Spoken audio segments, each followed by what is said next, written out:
The glass dome in front of the mountains from the Ear Implant Foundation. He paces around in circles. As he paces, he stares through the glass out at the mountains in the distance. From inside the glass dome, he sees the sunlight reflecting off of the snow-capped peaks.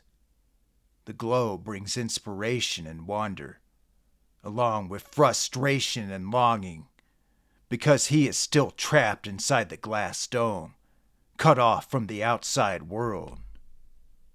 He thinks back to when he once treaded upon those peaks in the distance.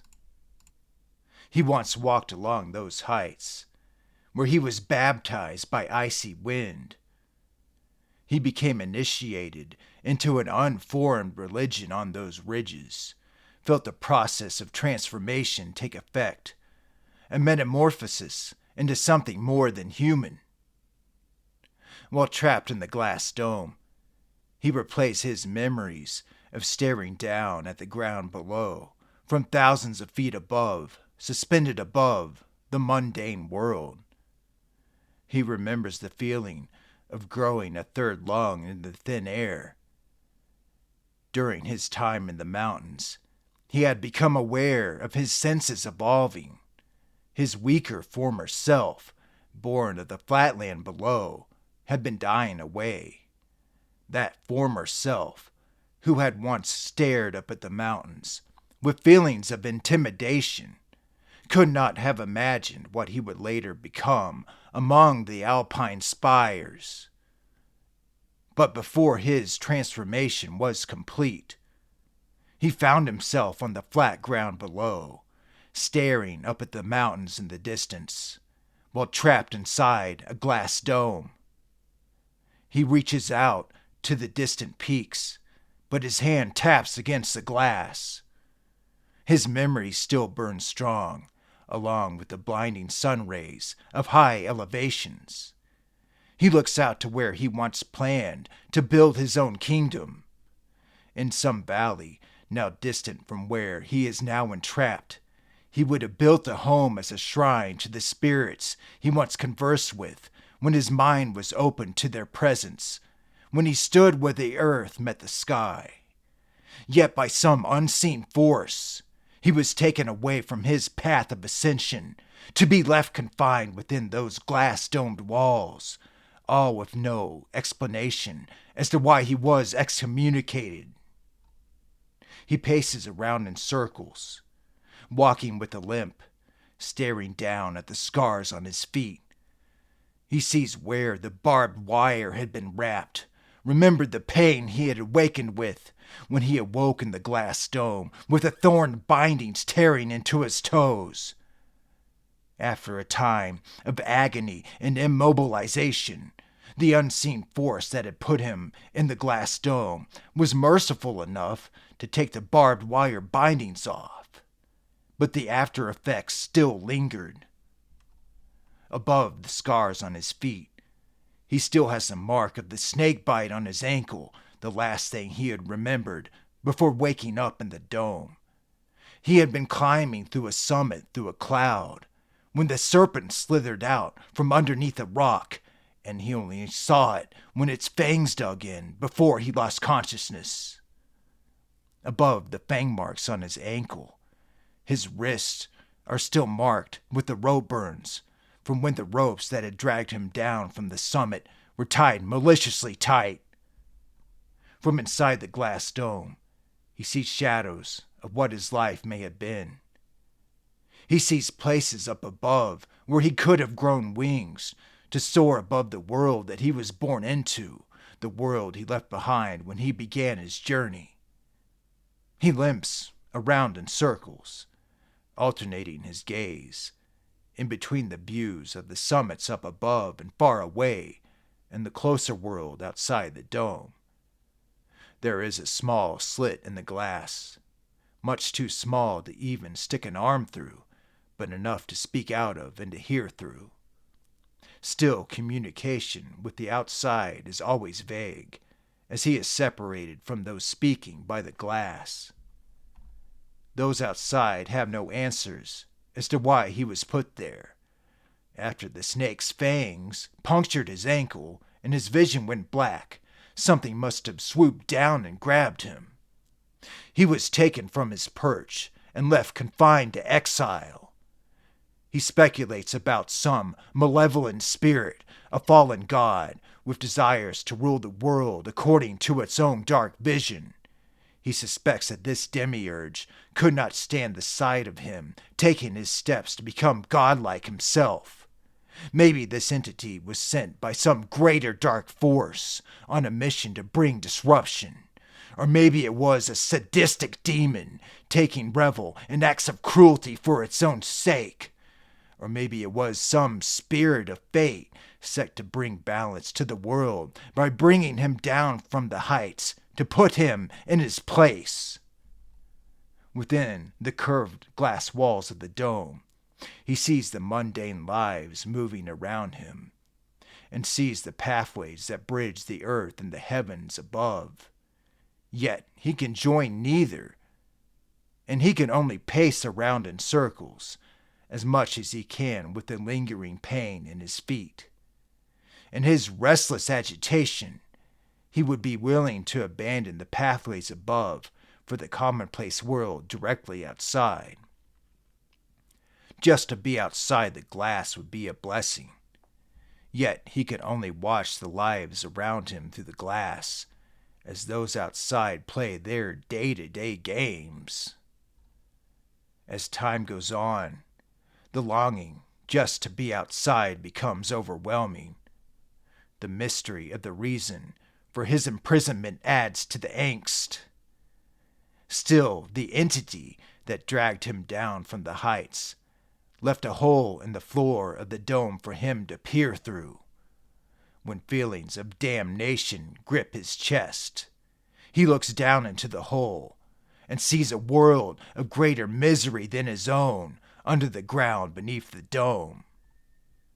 Gazing into this gap in the floor, he sees a world of deeper damnation.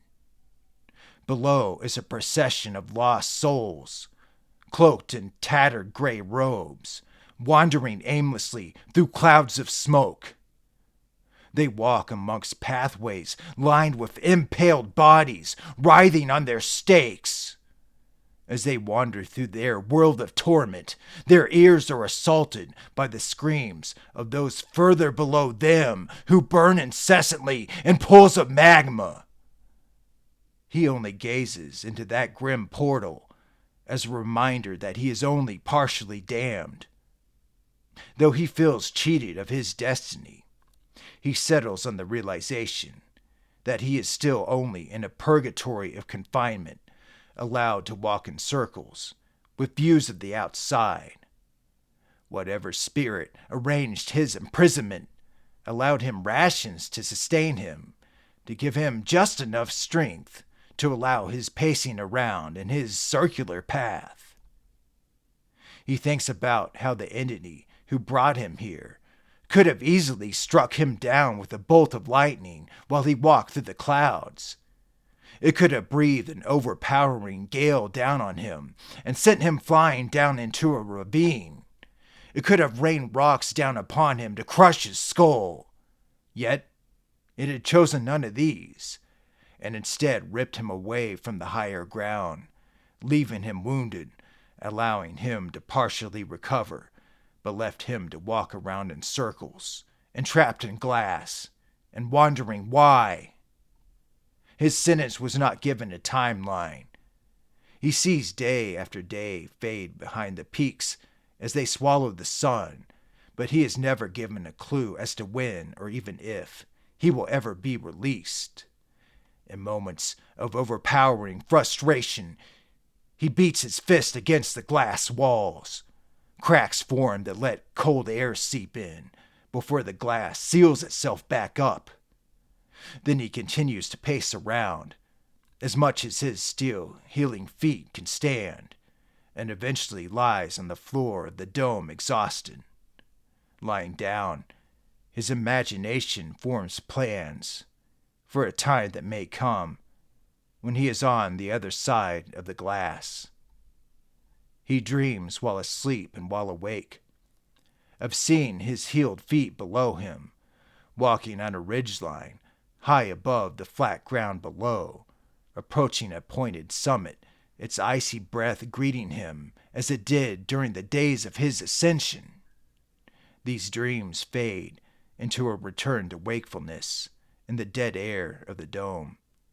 After a particularly vivid dream such as this, after dozing off in the middle of a spring day, he is awakened by the sound of thunder, its echoes amplified through the distant canyons and valleys. He sees the dark clouds over the peaks.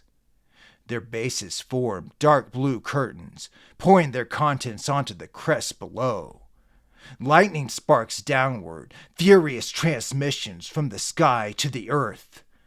He looks for the sun to shine its rays upon his head, to bring him out of his state, in between sleeping and waking, but sees it is hidden behind the dark clouds. He focuses his attention into a beam, seeking to cut through the floating gloom. As he concentrates his will, a segment of the storm breaks into a gap. As a ray of sunlight shines through, he realizes that he has made the clouds move with his mind. He realizes that his time of confinement inside the dome had not taken away everything he had previously gained.